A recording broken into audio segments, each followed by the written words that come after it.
another episode of The Rip. My name is Christina and I'm here with my co-host Brent.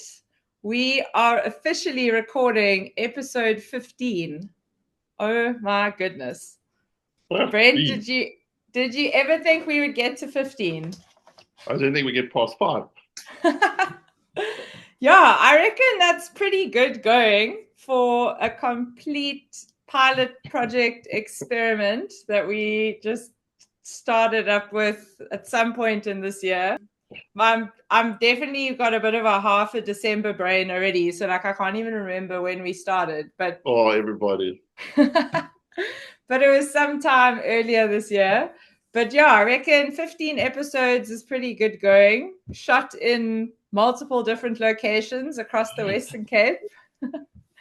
We basically have replaced Top Billing as the go-to lifestyle show, just with a bit more of a life-saving slant. But yeah, so with our wrap-up episode, we just want to touch on the start of the Rescue Sports Series season, specifically the 3 competitions that they have kicked off with already here in the Western Cape.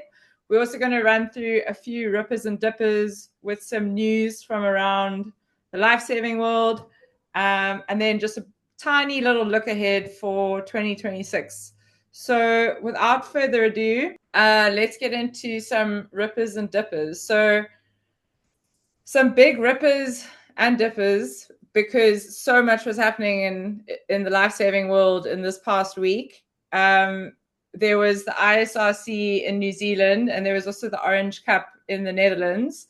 So huge competitions taking place with a lot of athletes that we know quite well.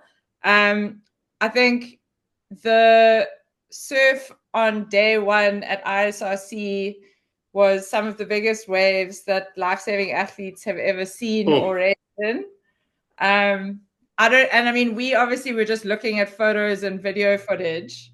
I think if you were standing on the beach, or I think if you were trying to roll your ski under the 9th wave of the day, it felt even bigger. But 2 rippers definitely go to Levi Mays and Alex Lefebvre.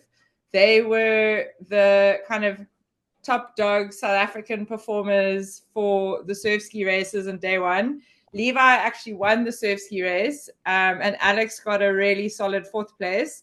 I think in the men's field, only 50% of the field finished, and in the ladies' field, like 70% of the field finished. Wow. It was a competition with like a lot of DNFs, and that's not anything to say about the level of athletes, because we know all of these athletes are absolute legends. World class. Just the waves and surf were apparently, next level. I chatted to another athlete, Anya Hocking, and she said when she did her surf swim, she counted that she probably duck dived over like 30 waves. And each of those being one, like you go under and you have to hold the sand, because if you don't, it's going to pull you back to the shore. So, yeah, I think huge rippers goes to Levi and Alex, but for their surf ski, because getting a ski out in that kind of surf was nuts. But I think also just shout out to a lot of the athletes who got through that surf. Just for finishing or trying. Yeah, no, it was proper. You got what rippers have you got? On my side, a dipper in some circles, but 100% the ripper in my circle. Zack or Speedo photo. Speedos, moustaches. I can't wait to replicate it. I'm just jealous I wasn't there for the photo. So that's definitely a ripper and a dipper for me. And I think we should rip that. We're going to rip that photo off, Christina. You are probably like the godfather of speedo racing, especially in local circles. So maybe, the young boys are playing a little bit of homage to you. I think I even saw in a photo that Levi was wearing a speedo by day 3. Really? He was racing in a speedo. So I think he's been influenced. Yeah. He's always followed my fashion my sunglasses and hat dictating. Sunglasses, speedo. Yeah, Levi is just slowly but surely becoming another brand. Are there any oaks? Are there any oaks you want to shout out that need to start embracing the speedo life? That you like want to see them in a speedo at a rescue sports series next season? I think everybody who wears jammers, everyone who wears jammers. Milnerton's actually my birthday, so I think it should be speedos only.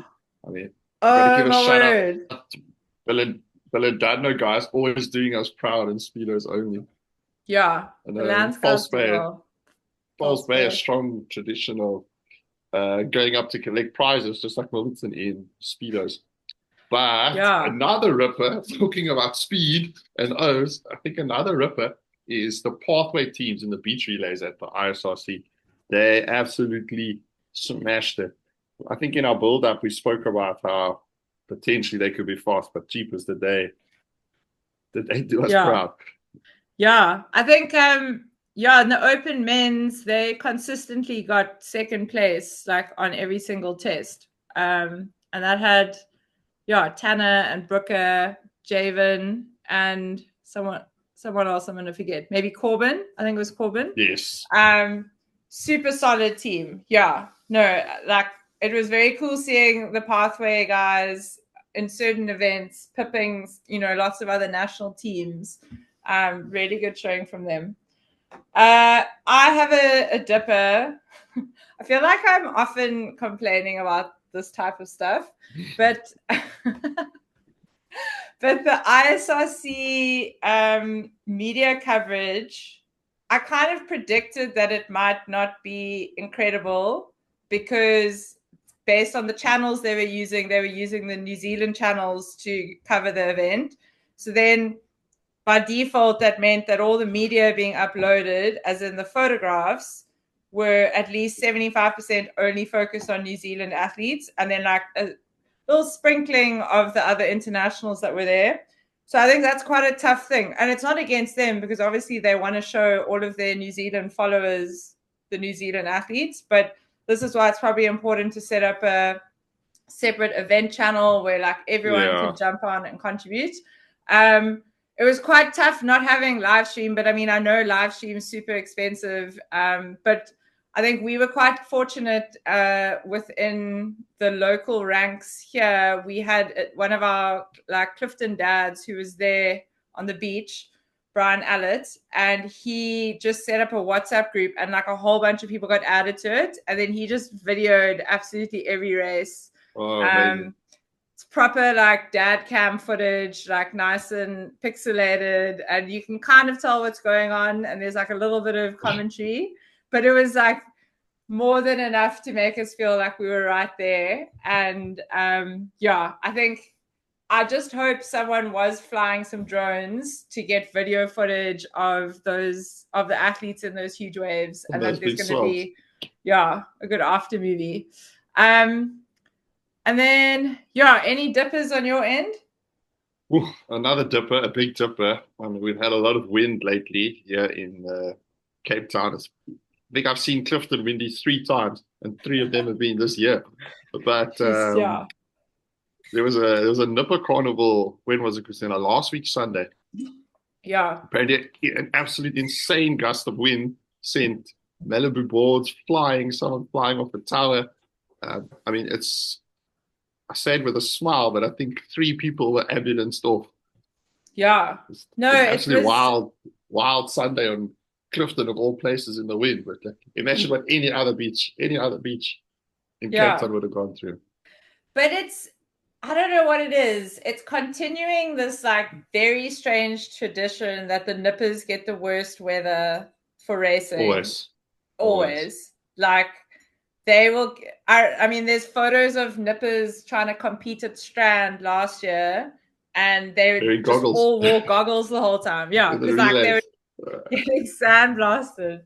No shame, and I think also tough. Like first comp of the season, everyone's pumped. There's a whole bunch of new people. Their first ever Lifesaving competition, and I think the organizers, based on how we were still able to have the junior senior comp the weekend before, also with wind, I think they kind of figured it was a similar type of day, because Clifton, I mean, on that day, Clifton was the only place you could probably stand up straight. Like any other beach, you would have been blasted.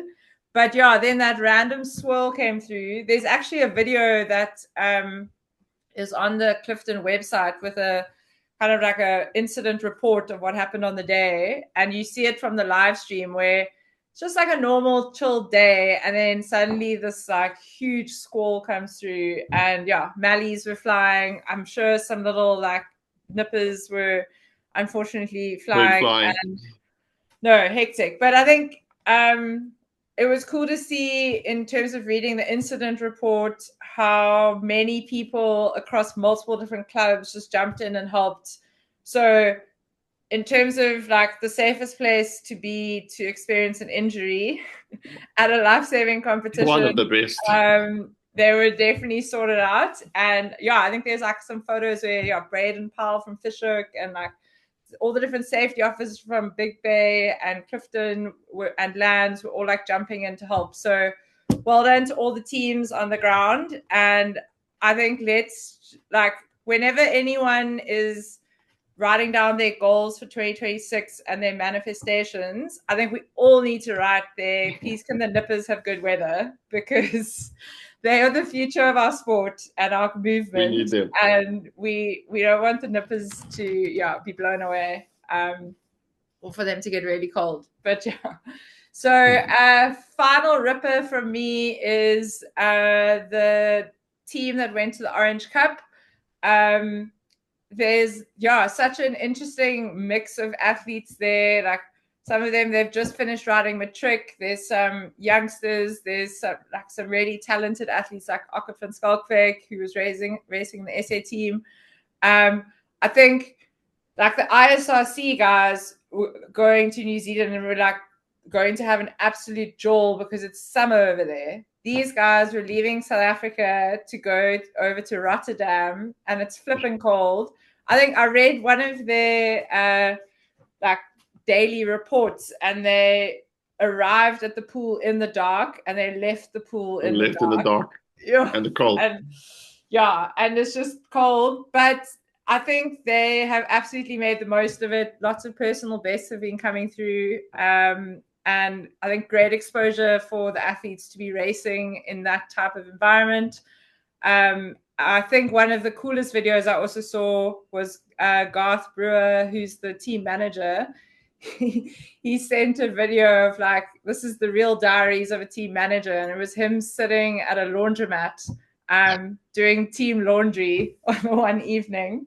But a huge shout out to Garth because I think it was a great example of a team manager who he was also doing a lot of media for the team, which helped a lot. I think just harking back to like the ISRC media not being up there, I think fortunately you did have the guys from Sport Lifesaving like Zack and Noor taking on a lot of like media roles themselves. In an ideal world, we don't really want athletes to be doing media.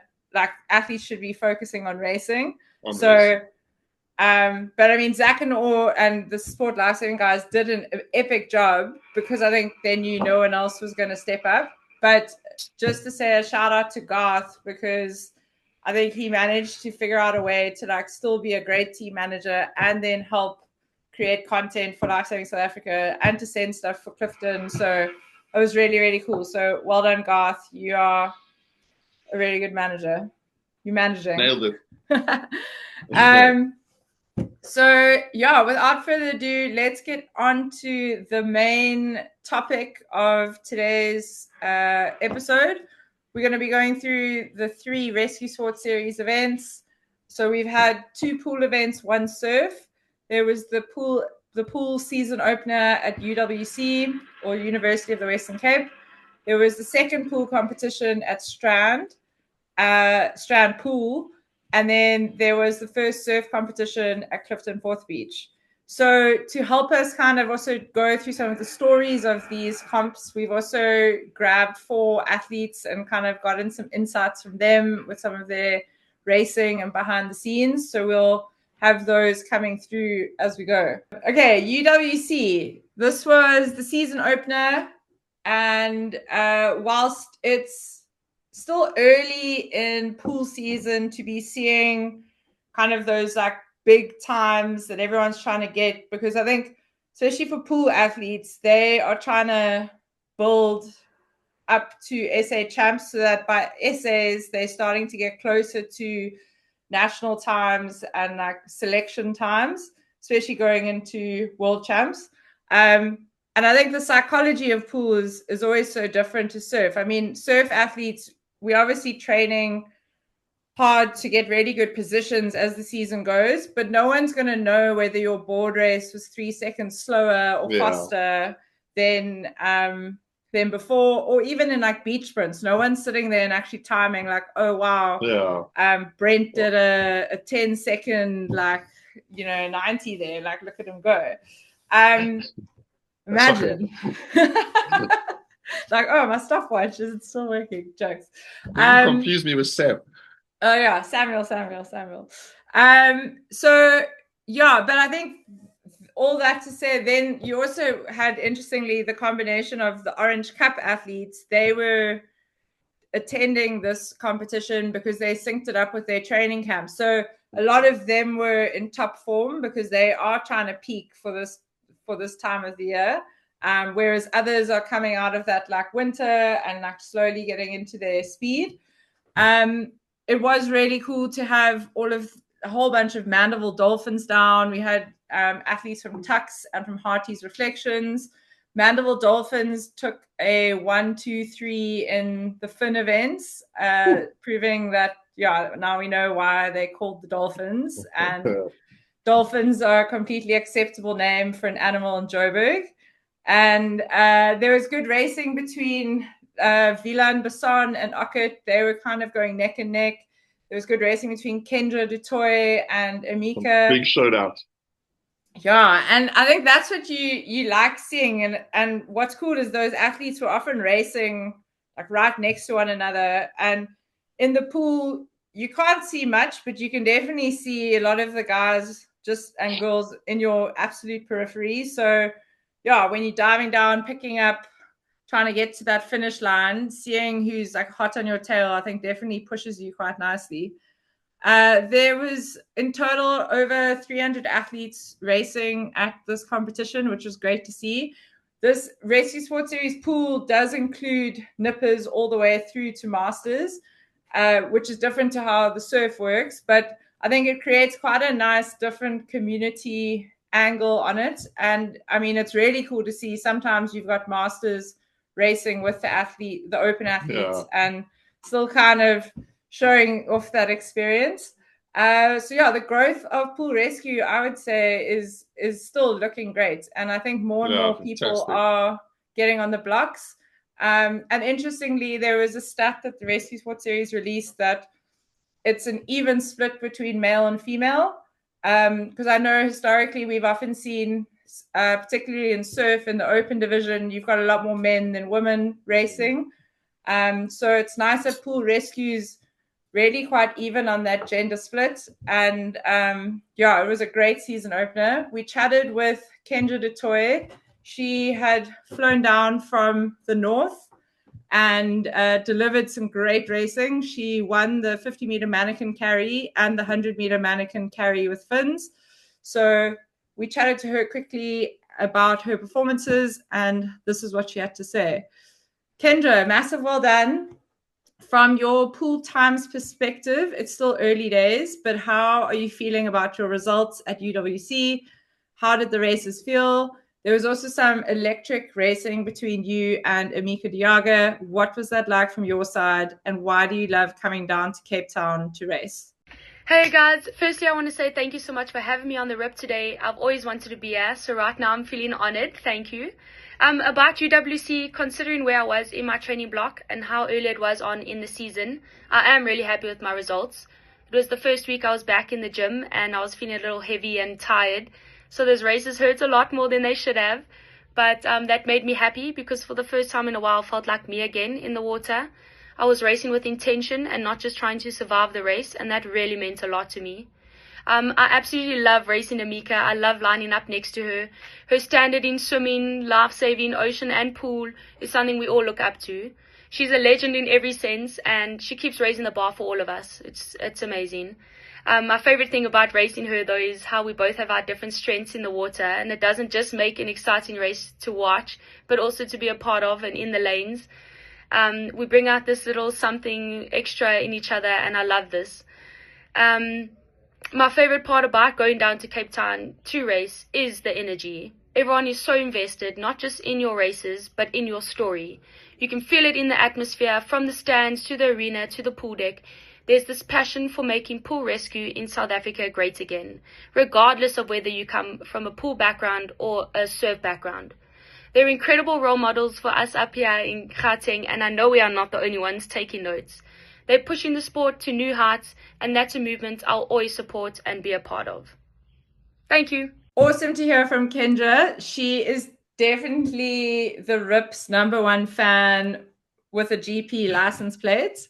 And we appreciate all her kind words. I think we definitely want to line her up for a full interview at some point. But I think the insights from her side, talking about how it's early on in the season, but still a great way to get kind of that racing experience, getting the racing reps done. I know Kendra's coming off like a big season previously where she had a whole bunch of international tours. So I think with her coach, they've kind of worked out a plan so that looking ahead to Worlds next year, they're going to be taking on some different blocks. But I think every time someone with national record times comes down and races at the Rescue Sports Series, it elevates the level of competition. The whole game. Yeah. And not only, I think, from a racing perspective, but also just a personality and a pool deck perspective. It's really nice to have a lot of these like top athletes there. I think Amika and Kendra are a great example of how like they'll be very fierce against one another in the pool, but then as soon as they're out of the pool, they're like having an absolute blast and chatting and laughing and smiling. And it's just a really cool thing for then, as we were saying, how there's like nippers that are also racing there, for them to be looking up at these like top dogs and seeing, how much fun they're having racing. I mean, because they were nippers once upon a time. So very cool. Next up was Strand. So Strand Pool was I went to this competition. I didn't make it to UWC. Our English listeners, Christina, it was at Beach Pool. Beach Pool. Oh, that's so good. So Strand Pool, it was a hot summer's day, and many Lifesaving community members from across the Western Cape gathered indoors in the humid, colorful pool of Strand. The pool had just been refurbished, so I think athletes who'd raced there before were quite excited to see what changes had been made. Turned out the main changes were, I think, like a fresh coat of graffiti and like colorful paint, but also some like really nice, So they were literally on the one wall in graffiti, it says the deep end, and it's like, okay, well, that's a good way of putting it. There were some great non-slip tiles around the pool, but I think majority of the pool was pretty untouched. As people started warming up, we started hearing a lot of coughing. And I mean, in Lifesaving, not many people vape, so like it wasn't because of that. So and I mean, this was people of all ages, and very quickly it was realized that the pool staff had chucked a shitload of chlorine into the pool, and weirdly the chlorine was like it was like sitting on the surface, so you were fine if you went deeper, but as soon as you came up, it was like a little bit of a gas mask hit, and you were like fighting for your life. Yeah. And I think just out of all the things that are not ideal in a swimming perspective, if you've been holding your breath and like pumping and underwater, and then as soon as you come up, you like about to take that first breath, you inhale a whole bunch of chlorine gas. It's a tough time. I wouldn't know.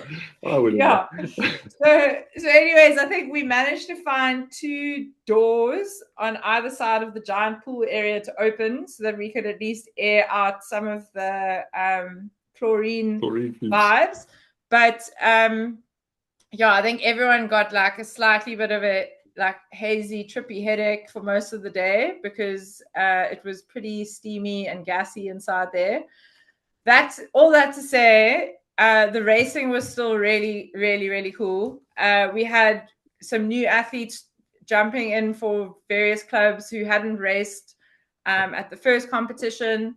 I was also racing. I haven't raced pool rescue in quite a while. It was quite fun. And I was also then, we were trying it for the first time to do live commentary with the Rescue Sports Series media guys. So that was a really cool experience. I just had, and luckily I would do the commentary and then I would race, because I think if it had to be the other way around, it would have been unplayable. I don't think you could have used it. But there was really good racing going on. I think in the boys section, Wieland Basson and Matt Brooker were keeping one another on each other's toes. Wieland had an insane 100-meter mannequin tow event. He was a couple of good body lengths ahead, I think, proving why he is the national record holder for that event. We also had, I think, in the ladies 100-meter carry, you had such a cool range of athletes in the top 3. You had Amika Diaga taking the win, then an under 15 Bella Brooker, who was just racing up in that division, but not scoring points in open. She came in a second, but she touched probably 0.01 seconds ahead of Michelle Moxley, who is one of our Masters athletes. So it was like an athlete from every decade was in your top 3, which was so cool to see. I absolutely loved watching that race. But I think some of the main racing and kind of up and down of the day was between Amika Diaga and Nicola Harcus. Nicola from Fishhook, Amika from Clifton. They each took 2 races, so out of the 4 individual events. So we chatted with Nicola Harcus. Nix, you and Amika were dicing the whole day, but your rescue medley comeback was something special. Talk us through the race. Where did the momentum shift and what helped you bring it home? Yeah, it was really cool. I always enjoy racing Amika. She's a great competitor. But for the 100 rescue medley, I may sound a little bit crazy and psychotic for saying this, but I actually really enjoy the 100 rescue medley. It's probably my favorite event. The whole race was very smooth, and I always aim to go out a little bit harder than I think I can manage, because it always turns out that you can manage it. But it was kind of hard to tell where I was place-wise and how close me and Amika were together. Because obviously we streamline and trying to get to the mannequin as fast as possible. But I think for me, the momentum shifted when I picked up the mannequin. But I always seem to do better in the events that don't have fins rather than the ones that do. I think I just found a really good rhythm and I felt powerful, and that's just what helped me bring it home. Awesome insights from Nicola. Yeah. Brent, have you ever done the rescue medley? The one where you swim out and then you have to go underwater and pick up the mannequin. Have you done that one? You won't believe this, but once, many years ago. No ways. I have attempted it, but I never got there. I didn't rescue the mannequin. I was a DNF. Oh, I probably did. Or a DQ. I probably was a DNF. This race is definitely all about backing yourself to go hard enough in the beginning, and then trusting that you'll still be able to pick your mannequin up on that 17-meter mark. So very cool insights from Nicola there. It was such an amazing race. I think Amika was actually leading at the wall. She tumbled first, but Nicola just had a great underwater. And then as soon as she picked up, she just got into such a good rhythm. And I think seeing these athletes racing in the pool and the strategy that they have to use, and now hearing from Nick's kind of how she played it out in her head. I think these are such cool insights. Hopefully one day we can put it into practice, Brent. But obviously this is also aimed at all of our other listeners who are wanting to take on this event, because I don't think rescue medley is our secret weapon we haven't attempted yet. No. I don't think that's going to be my claim to fame. No. But yeah, I think based off of these two pool competitions that we've had, the leaderboards are looking pretty interesting. The next competition pool is going to be at Belleville, and that is going to be Western Cape Champs, where the double points will be on offer. So I think some athletes have done some good work in terms of getting themselves up there. They've like swum consistently, gotten good times, and are going to be really putting a good claim on getting some dollar bills in the new year. But also obviously improving and becoming better lifeguards. But a little bit of cash money doesn't hurt. Yeah. Okay, Brent, comp 3 or first surf comp. Set the scene. The first surf comp. What a scene it was. It was obviously set at Clifton Fourth. I think for everybody not a Clifton members, it had been so windy. We were all looking forward to a break from the wind, which we did not get. I think again probably more sheltered than anywhere else would have been, but kind of a classic Clifton competition. A little bit of shelter past the boys. I think it was crazy windy. I think when you make that turn on a ski or a board, and it's a bit of a shock to the system. The sand always, I use the word treat, but so soft. so soft. It's like trudging through jelly, especially for us people aren't as conditioned to that sort of soft sand. But like an absolute highlight for me, obviously the beach side, we had a lot of the ISRC guys from the national team and the president's team there. So these guys that were in peak form. I got to see them race against each other. We got to see them race with each other. And obviously there was the sprints relay and the mixed beach relay, which they've added in this year, which is super exciting. Again, talking about the ISRC guys, Eve Abrams was there. She dominated under 19 and open sprints. Ella Dorrington, she's coming back from an injury. She came after studying for matric exams. Is it matric exams? No, she's grade 11, taking them quite seriously though. But yes. Yeah, probably worse than matric, if I remember correctly. But she came down. She also raced senior. That was a hell of a race. I think every time those two seem to race on Clifton, it is so tight, and it's neck and neck.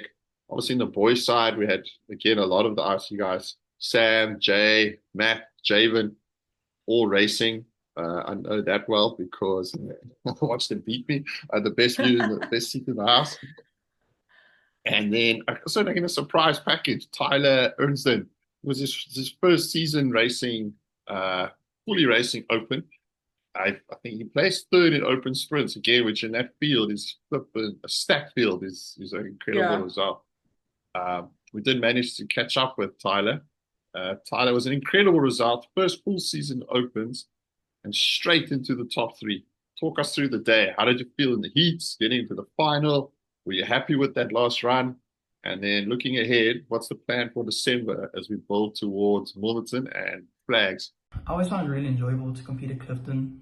I find that the atmosphere created there is a really nice one overall.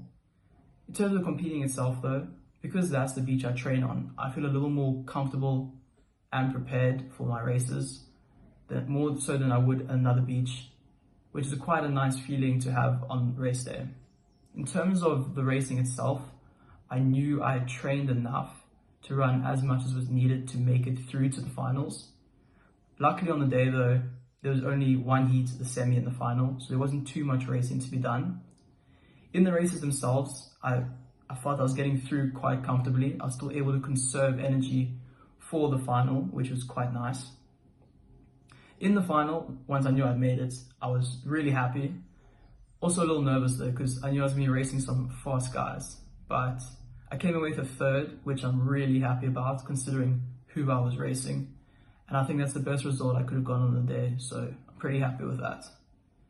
Now leading into the Milnerton comp, there's going to be flags, and that's the next big beach race for me. So I know during December, I'm going to have to try and drill flags as much as possible. Still keep the sprint work up, but just hard focus on flags and just try and keep my training consistent. That's the main thing. And that's all I really can do. Again, some incredible information there from Tyler. I think this is one guy we're going to look forward to seeing him race and grow over the next couple of seasons, and where he can place on that board. Yeah. And yeah. Time for the Speedo, Tyler. There we go. Yeah, I think it's cool to hear how he had his mindset going through the heat semi-finals. And we'll be working on his flags over his flag start. Yeah, over December. But I think really, nothing beats local advantage, local territory. Knowledge. So very cool stuff from Tyler. Next up, well, over in the water arena, a lot of us were fighting for our life because there was a very strong swirling wind, particularly at the apex. So the wind was pumping there. I think board, it was like relatively unaffected. The board races were really great. I think I learned that, it was a fitness test more than anything. I went out so hot, and then by the second can, I was just watching all the girls come past. But it's fine. Fitness can be worked on. The shore break, it wasn't really big on the day, but it was enough to kind of mess with people's minds and cause a few upsets. I think what often fools people at Clifton is they jump off quite early, and like you just get sucked into some deep water. And I think that definitely shook up some of the final placings as guys and girls are coming in for the finish line. There's also at Clifton the famous little uphill to the finish line, which is absolutely beautiful. Once you've, just burnt all your matches getting all the way around, and then now you have to pick up your board or carry your body across the line on an uphill. It was great. The water was also pretty chilly. I thought, geez, is the chlorine from Strand still here? Because there was quite a lot of coughing going on. But I think when the water's at a certain temp, like that cold water does get into your lungs and into your chest a bit. So, there was a bit of barking going on at the finish lines. I think one of the memorable moments, unfortunately, it wasn't, it was handled all pretty well. So, how the water arena unfolded, we had board first, then they had swim, then they had ski. But because the opens had moved to the beach arena, they were like, okay, cool, we're going to start with ski. We'll start with the under 15s. Now, bearing in mind, the under 15s are brand new to this, and this is their first ever time paddling ski in a competition. A lot of them would have, done ski courses over winter, or like they've paddled in skis before. First ever comp, and there's a proper wind going on. So the boys set off, the under 15 boys, and they were relatively unscathed. I think it was a much smaller field, and they spread out quite a bit quite early on. And so they each managed to kind of get round the full course. When the under 15 girls lined up, firstly, it was amazing because I think there was like at least 16 of them lining up with skis. So a lot more girls getting on the line. Yeah, wow. But then the chaos unfolded. So a couple of them like jetted off because I think they're part of that like fishhook vibe where you start paddling a ski when you're like 4 years old. So they had jetted off. But then there was like the middle pack of maybe where all the action happened. Yeah.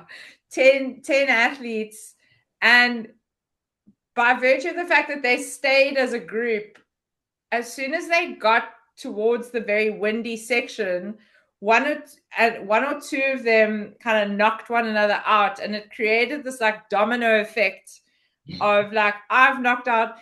And then, so my niece was racing in this race. And then she also said, I mean, this is also just like classic little cute girls. She was like, and then the one girl was trying to help the other girl back into her ski. And then she fell out. And then the problem is like, as soon as they were falling out, their skis were being blown away. Blowing. Yeah. And so for us on the beach, we are watching this all unfold and we're just seeing like, oh, there goes another ski. And then those skis are just rolling and rolling and rolling. So the IRB goes into mass rescue mode and starts picking under 15 girls up out of the water. I think they brought like 6 or 7 of them back to shore. And then there was such a like cool heroic moment because then you had a whole bunch of like open men running with their paddles, jumping on the IRB because they were going to now rescue the skis. Go fetch skis. And it was such a cute like community moment. Like the little girls came in and they were all a bit like shell shocked. And then there go the athletes to like the older athletes to go get skis. And yeah, I mean, just a shout out to, I think of the 16 that lined up, only 7 of the girls finished. One of them I was very proud. I am very proud to say was my niece. She came in. She luckily missed all the carnage and said that she was just like having a laugh. I don't think any of them were too overly traumatized, so I'm sure we'll still see a lot of them racing again. But yeah, that created quite the moment for us on the beach. So much so that they then shrunk the course for the under 17s. So the under 17s just did a ski race around the board cans. And then for under 19 and open, they sent us on the full one. So yeah, it was as exciting as Clifton kind of conditions can get, like, because we don't often get waves there. So now the wind was playing an absolute role. And then, yeah, one athlete who had an absolute stormer of a day was Nicola Harcus. She, racing in her first full season as an open athlete, she took the title of open swim and open ski, both for the first time. Last season, she shared the under 19 swim title with Georgia Singer. She was relatively high up on the ski leaderboard.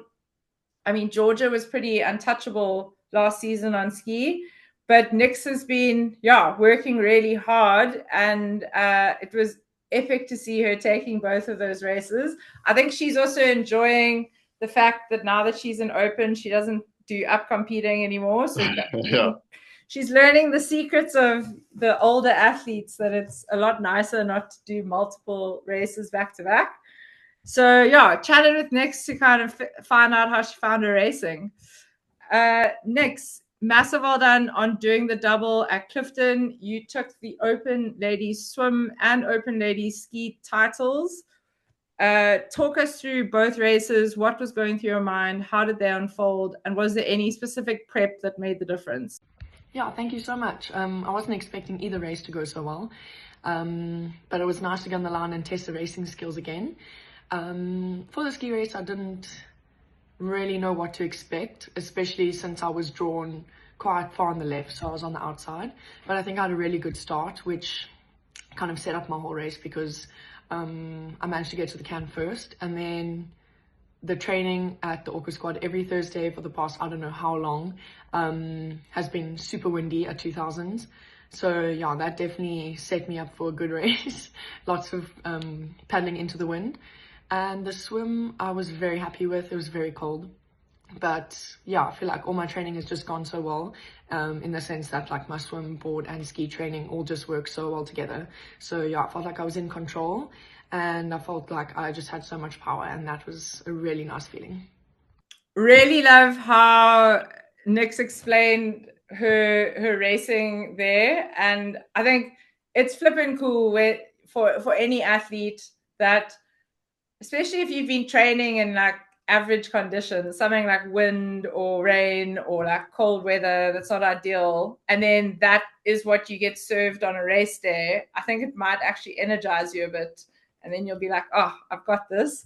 I think Nix has had an absolute blinder of a start to her season. And if we were using that Surf Fantasy app, have you seen Surf Fantasy, by the way?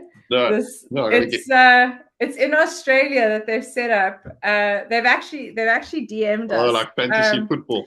Yeah, so it's fantasy football, but for lifesaving. So maybe we should actually start looking at that one. Because if we were a betting podcast, I think, hedging some bets on Nicola taking some titles and open the season, you wouldn't lose too many points. Yeah. So very cool to hear from Nix, and excited to see what she's got planned for the rest of the season. Brent, what we discussed this a bit earlier. There was one race though that was 100% the race of the day. Take us through it. The race of the day. What a race it was! The men's open Taplin race. This is an incredible race. There was so much going on. It had drama, it had tactics, it had momentum shifts, and positional shifts. It had everything. And what a finish it ended up being. What a flippant finish. That's gonna have some highlights. We spoke to Zack, and we got the full story. Hey everyone, it's Zack here, all the way from the beautiful New Zealand. A little bit of a debrief on like one of the most memorable competitions I've had in a while, or the most memorable races. So the recent weekend we had the Clifton comp. In the Clifton comp we had a really tight race in the Taplin. Started off with Troy McWilliam going off in the swim, having a great swim for Clifton, tightly followed by Wade and Lindano. Then we went into the board. We had Tyne. They had, I think, Matthew Braden. Great board from Matthew, caught up a bit to Tyne. And then I had to do the ski, ski's not my strength, but we didn't have any other ski paddlers, so went out there. I was getting chased down by Heath Clark. It was an insane race. It was howling wind. Heath is an insane paddler, and like he actually taught me once, and I got in that water and I was just like thinking everything I could. By the time I got to the first apex, the first cone, I was like already thinking like, I don't know how I'm gonna do it. And then I turned and I saw Heath was about 20 meters behind me when I turned that apex, and I was just like, okay, now I've got to give it all. Ended up holding him off just until about 10 meters. Then he caught a little run, got a little bit ahead of me, and then thankfully I went down that run, touched Samuel Boyson, and Samuel took Roman on the run, and we ended up winning. It was a very tight race, howling wind. Ski's not my favorite event, but we ended up doing it. But yeah, let's hope we can have some more tight competitions like that, and hope you enjoy it. Cheers. So interesting to hear right out of the horse's mouth. Incredible. I was watching Zack hang on to that ski. I don't know. It felt like, I think everyone on the beach felt like they were paddling either in the Zack's boat or the boat chasing, and then to hand over to Sam. You in anything tight, I think you can count your blessing when, especially in a race like that, when Sam is your partner. Yeah. I think what was also really cool about something that the Rescue Sport Series is doing this season is that in Taplin, the runners run every the runners are going to run every leg, and I think that's going to make the racing pretty exciting. It keeps them competitive. It definitely helped Clifton having Samuel Boyson, national champion, world champion, on the run leg. Yeah, just the champ, the goat. That race was incredible. As you say, you were either Team Fisher or Team Clifton standing on the beach cheering the underdog who's like ahead, or like the OG Heath going behind him.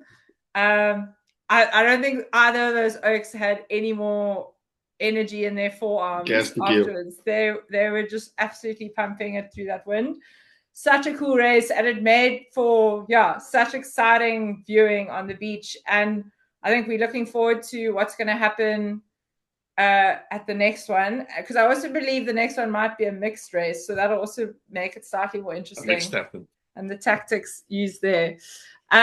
Speaking of looking ahead,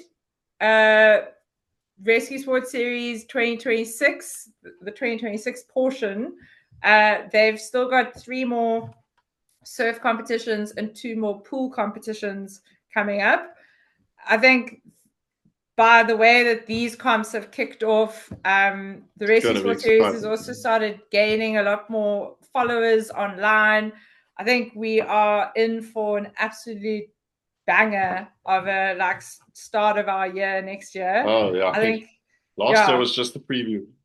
Yeah, and there's so much cool energy on the beach and at the pool decks. It just feels like the numbers of entries are increasing. I don't know, like we would need to verify that specifically. I think within Lifesaving, we sometimes losing and gaining in like equal amounts, but it does seem like there's more and more people either making some comebacks or joining the movement for the first time. And I think it's just flipping exciting. Also knowing that we're going into a World's Year next year. It's nice to hear local World's Year. Nice to hear how many athletes are recognizing that they need to be racing now in order to kind of set themselves up for World's next year. I know your wife was one of them when I chatted to her on the start line of the surf swim. She's getting ready to take on the Masters division alongside a few of us at World's next year. We're coming. So yeah, I think it's going to be flipping cool. But the first one that we'll be doing will be Milnerton on 17th Jan. Brent, that's your home beach. Tell us about it. What can we look forward to? It's obviously my home beach. I'm gonna get buried there up there. I thought you were going to say I'm going to get emotional. I'm like, okay. Oh no, I'm going to get emotional. Like I say, special day, always a special day. Special day for us. The conditions in Milnerton, 90% of the time it's going to be tough. You know there's going to be wind. You know there's going to be cold. It's always a little bit of surf to spice things up. Who will forget that province champs? Was it last year or the year before? Yeah. Rolling swell from the rescue camp. But you know there's going to be some tough conditions in the water, on the beach. Again, it's probably going to be windy. It's not a flat beach anymore, so there's going to be moans and groans about the flags arena slope one way or the other way. We're going to have to deal with that. But beautiful view of the mountain. You get to see the whole picture for a change, and it's nice. Good conditions for everybody to race in. The events this time are flags, long run, board, ski, Ernstzen run, and then a really cool one, mixed taplin.